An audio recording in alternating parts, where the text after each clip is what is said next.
Welcome to the Pot.Live podcast. I'm your host, Lenny G. This podcast is all about connecting the community with the thought leaders of business and entertainment in the cannabis industry. As this industry expands and becomes more and more mainstream, we want to educate and entertain our listeners and become your choice and voice for all things cannabis. Thanks for joining us and enjoy the show. Listeners, are you looking for the only one-stop online platform in the cannabis industry? Then you have to check out MJ.com. MJ has it all. Medical and professional news and trends. Get your medical card. Over 150 free workouts for your health and fitness. VIP membership. 2 different gaming apps to win cash and prizes. Find your local dispensaries. Learn about the latest strains and search for your career in the marijuana industry. And don't forget to get your favorite lab-tested CBD products delivered straight to your front door.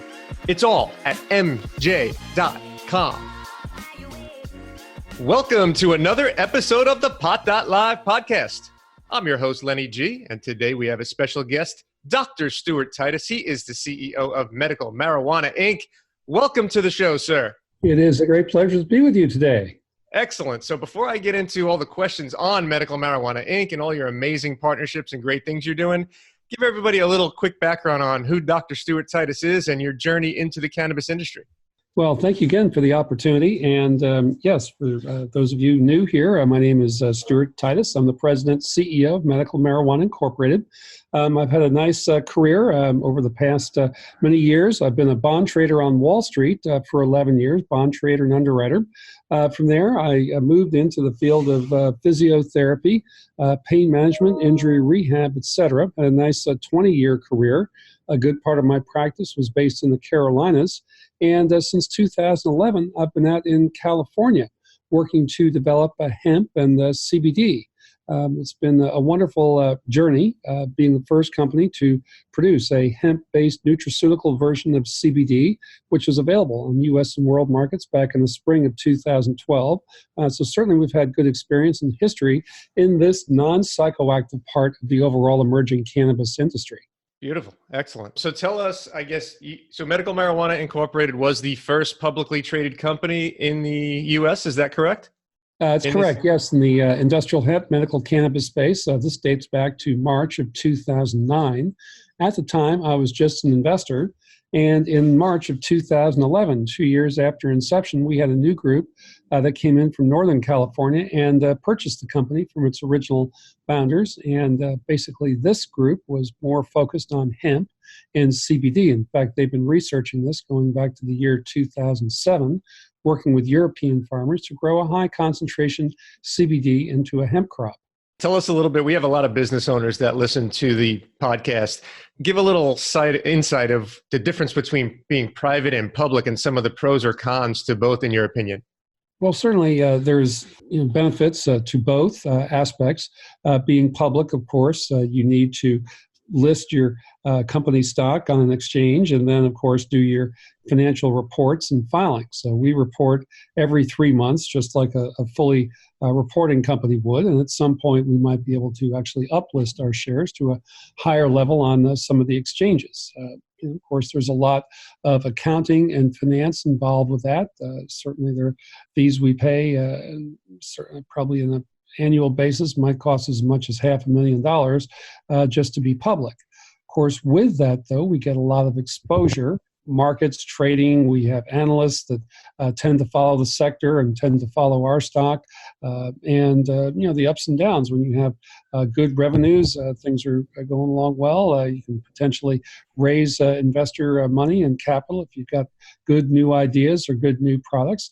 But things work on the opposite side as well. If you're running a little stagnant or revenues aren't quite as good, then certainly investors maybe aren't as happy with what you're doing, and certainly there are various forums that they can post some of their dissatisfaction and maybe make some suggestions that management can pick up on and potentially improve operations. So, many companies do prefer to stay private, so they don't have to report all kind of new developments or anything that will potentially affect future earnings, et cetera.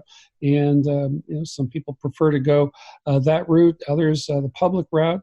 We've certainly seen the Canadian licensed producers over the past years really see tremendous investor interest and be able to raise hundreds of millions, if not billions of dollars worth of investor capital. And certainly this is propelling a lot of interesting things within the cannabis industry. So Medical Marijuana Inc. obviously had, the first publicly traded company like you just described.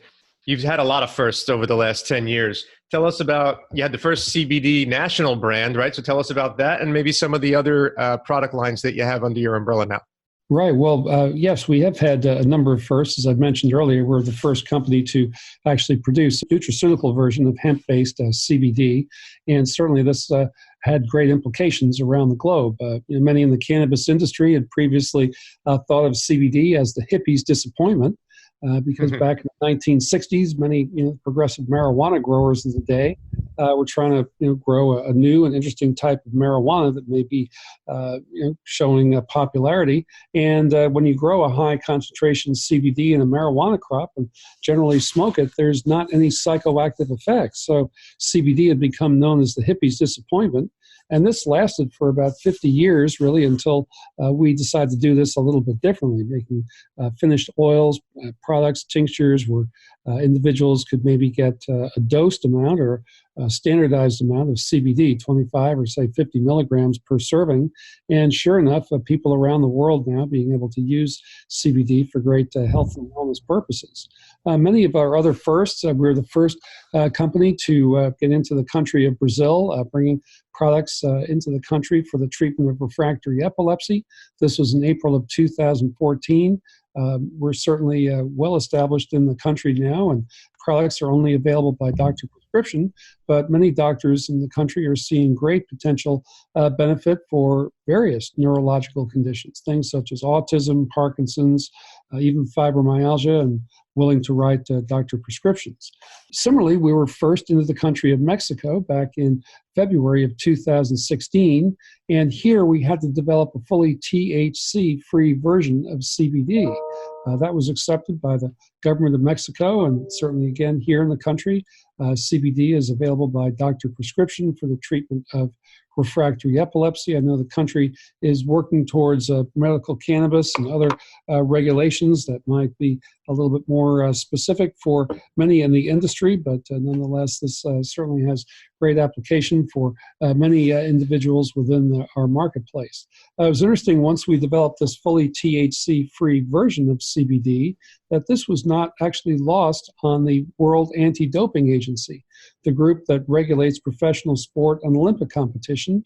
And now, because of research done by the World Health Organization, basically the World Anti-Doping Agency approves CBD for use by professional sport and Olympic athletes as long as it doesn't contain THC. You can even use it during competition. So I think this has great potential for improving some of the things within the CBD industry. These are some of the firsts we've been able to accomplish over the years. We did testify before the World Health Organization back in November of 2017, and this was a great first for us to be able to show some of the wonderful benefit we've had with many young children taking our product for many years under medical supervision and showing some great benefit. Many of these children previously were on 8 to 10, 12 different medicines to help control their epileptic seizures. After 3 to 4, 5, 6 years on our product, many of these children are just down to 1 or 2 meds plus CBD.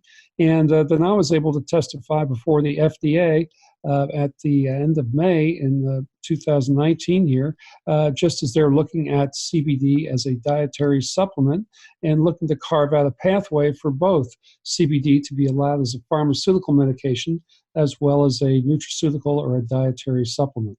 So tell us also about Kannaway, what your relationship is there, partnering. I know it's making some headway in Europe. Can you tell us a little bit about the Kannaway brand partnership?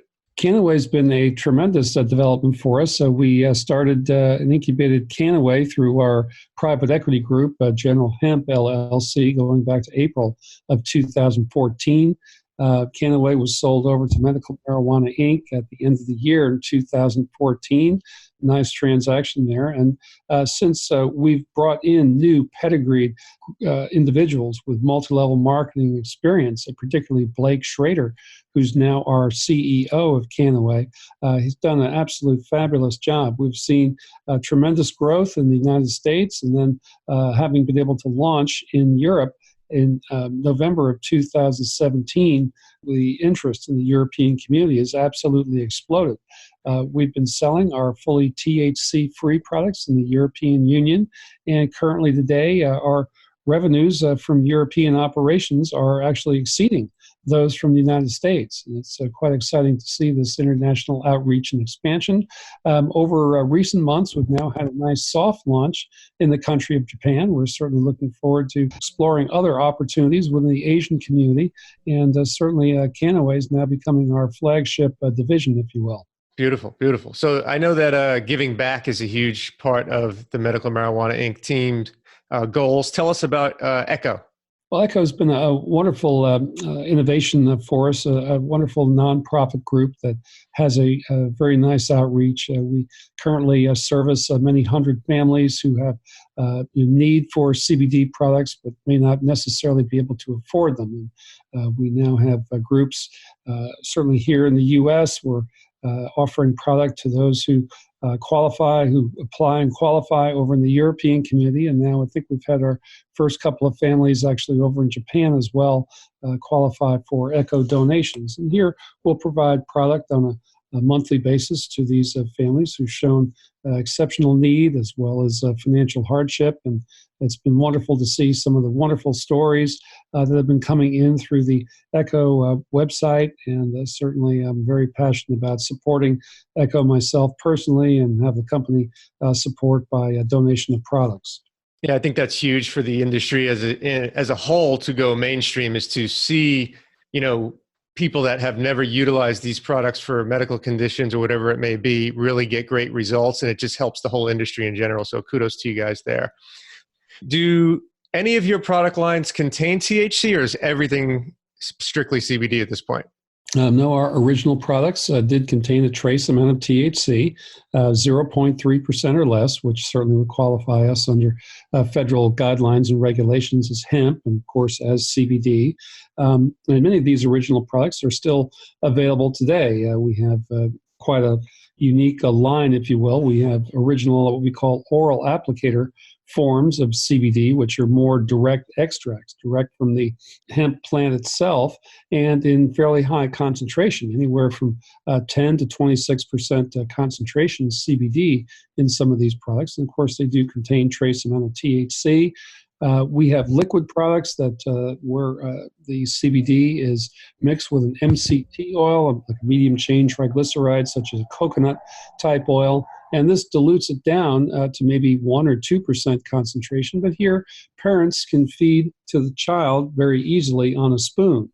We have capsules, we have tinctures, we have topical application products as well, and certainly a nice complete full line for individuals to take advantage of CBD in various forms. And where can our listeners learn more about Medical Marijuana Inc., whether it's for the content or for the actual shop? Where do they go for that?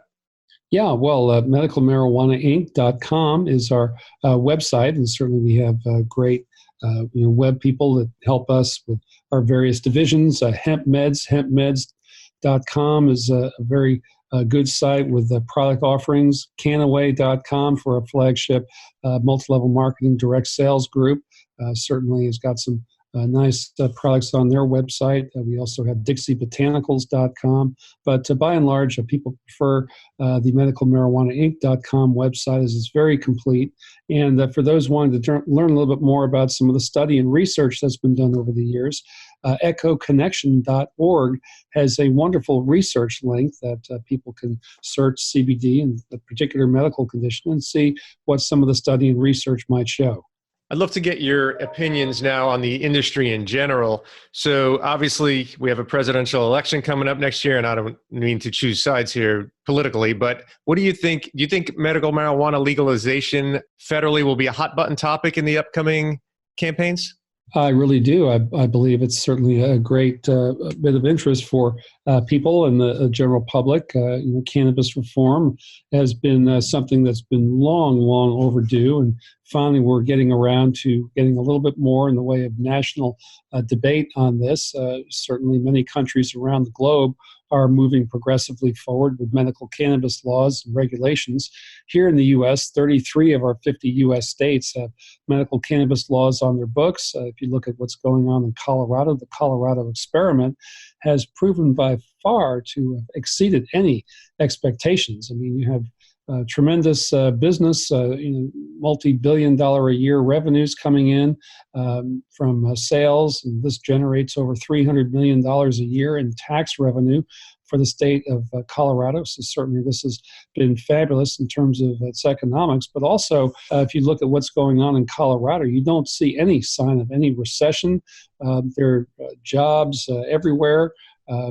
Prosperity, home building and new construction well up. Some of the dilapidated areas in Denver have now been restored and looking beautiful. I'm quite excited to see the economic growth and development just in that. And of course, you don't see terrible bar fights breaking out. You more see people hugging and having a great time in the streets. And certainly it's been something that even the worst of critics, I believe even Governor Hickenlooper had been very anti-cannabis when he was elected and had to sign off on the bill, although this was certainly the will of the people of Colorado. It wasn't necessarily his will, but he's certainly come well on board on the cannabis side now, saying, my gosh, there's been tremendous economic benefit for the state of Colorado, and there really haven't been any downside or negative consequences. So given that, what we might see throughout the U.S. with legalization, we really believe that this is going to create a tremendous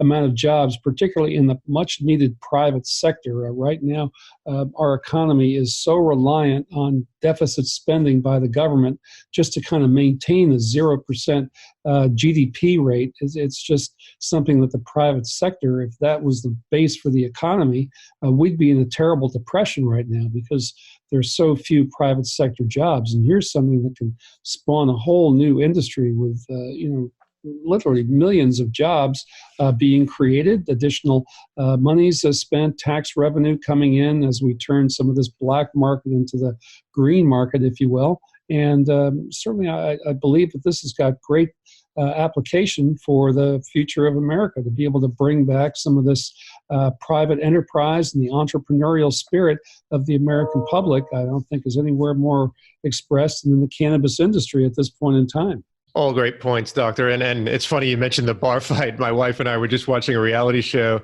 the other day, and there was two groups. There was the group that was drinking in a club or a bar, and they got drunk and they all got into a fight. And then there was the group that was just smoking marijuana, sitting on the sidelines, smiling, having a good time. And I think that is a microcosm of what's happening as this becomes more mainstream. It's crazy. It really, really is. And, to be able to show some of the potential benefit for individuals. Just even the recreational use of cannabis actually has some very nice therapeutic benefit. Certainly there's a wonderful neuroprotective benefit for the brain cells. Very interesting to see some study and research at a UCLA Medical Center in Torrance, where they looked at 446 young adults who were unfortunately involved in traumatic brain injury through automobile accident. And of this population, it was really interesting to see that of this young adults in California, so many of them were regular cannabis users.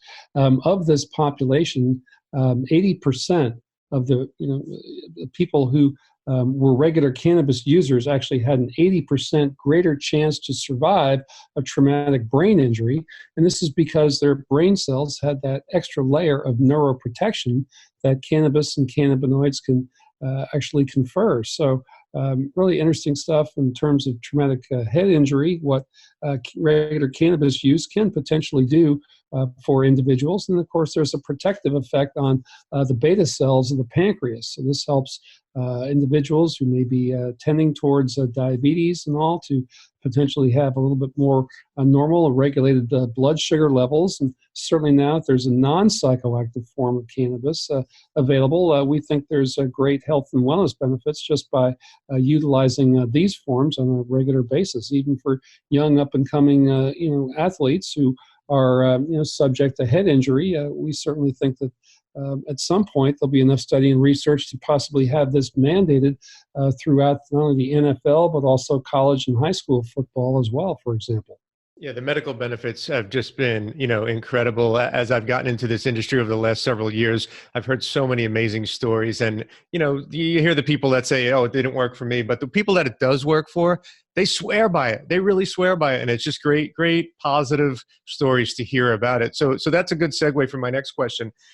Obviously, everything you read is that federal legalization on the medical side will happen before recreational. Do you still believe that that'll be the case, or will it be just a blanket legalization coming up?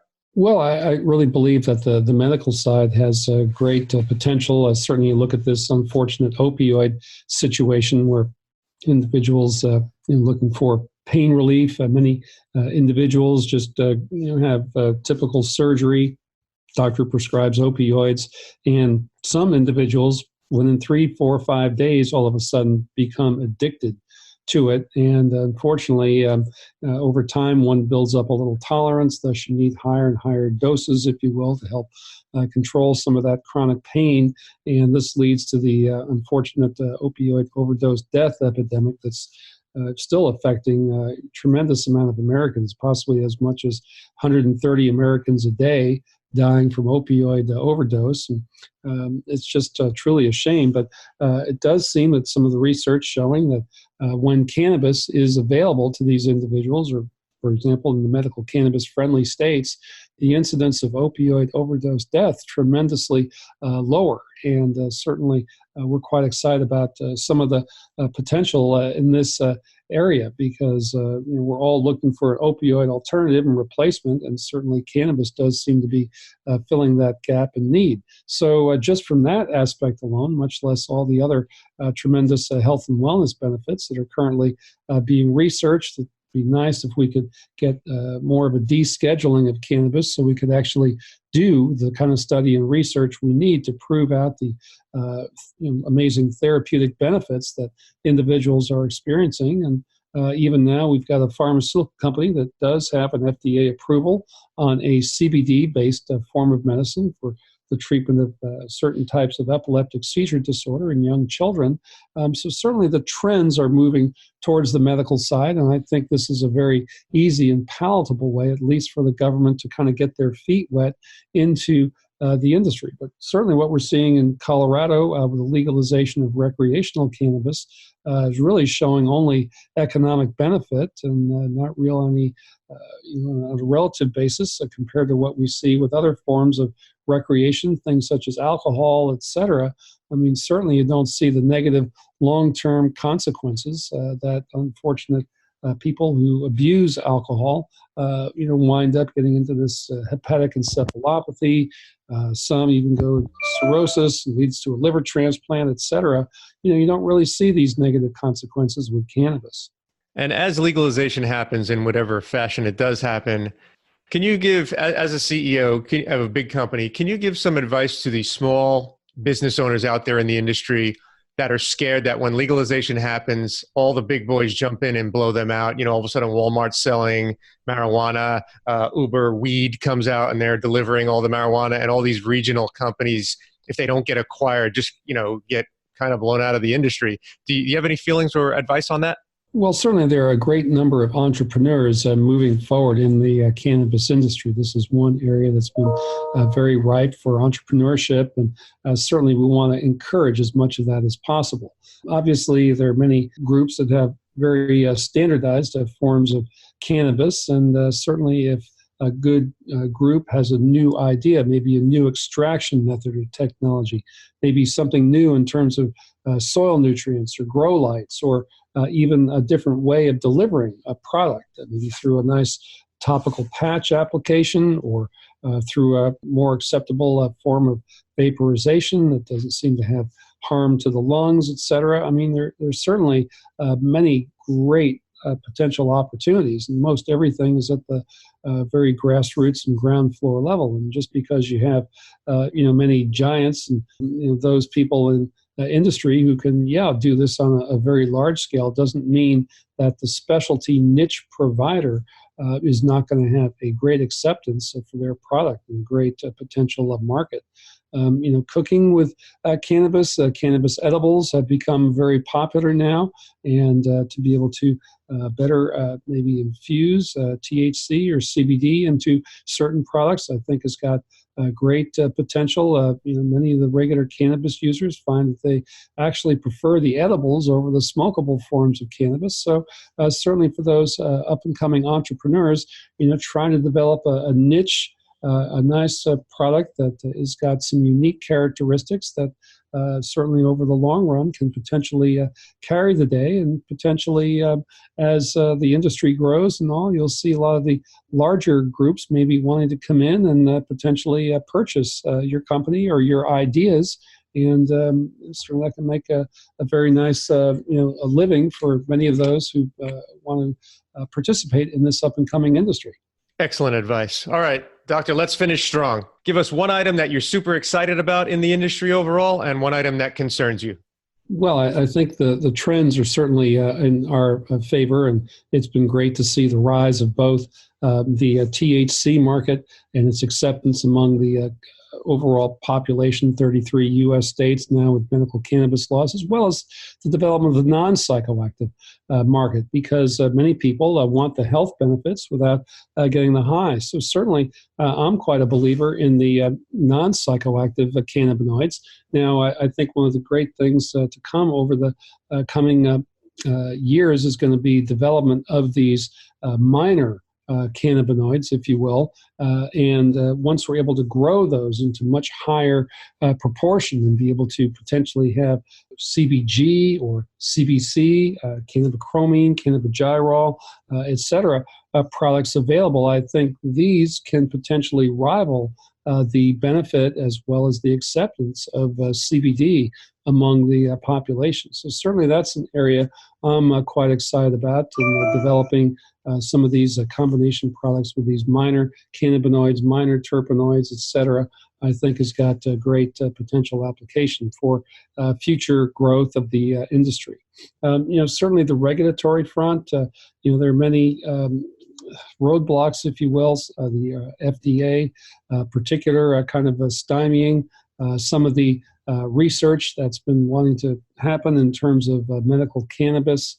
Just been kind of ashamed to see some of this, and then FDA moving a little bit slowly in terms of recognizing CBD's potential as a nutritional supplement. I mean, gosh, so many people are being able to support their internal endogenous cannabinoid systems just by taking 25, 50 milligrams of CBD on a daily basis and seeing such great benefit from it. It truly is, in that form, a dietary supplement, much different from the high concentration, high dose pharmaceutical version.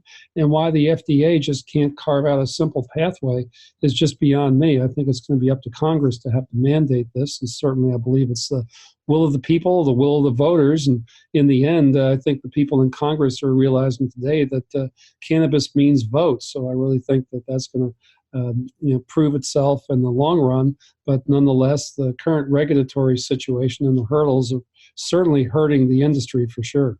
Well, Dr. Stuart Titus, CEO of Medical Marijuana Inc., thank you so much for sharing your knowledge and experience with us and our listeners. Hope you have a great day, and thank you so much for your time. Well, Len, great to be with you. I appreciate so much the opportunity, and I certainly look forward to further conversation with you. Everyone, we will see you next time on the Pot.Live podcast. Listeners, are you looking for the only one-stop online platform in the cannabis industry?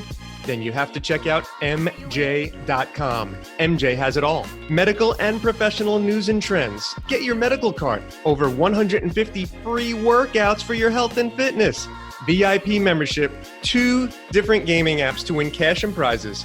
Find your local dispensaries, learn about the latest strains, and search for your career in the marijuana industry.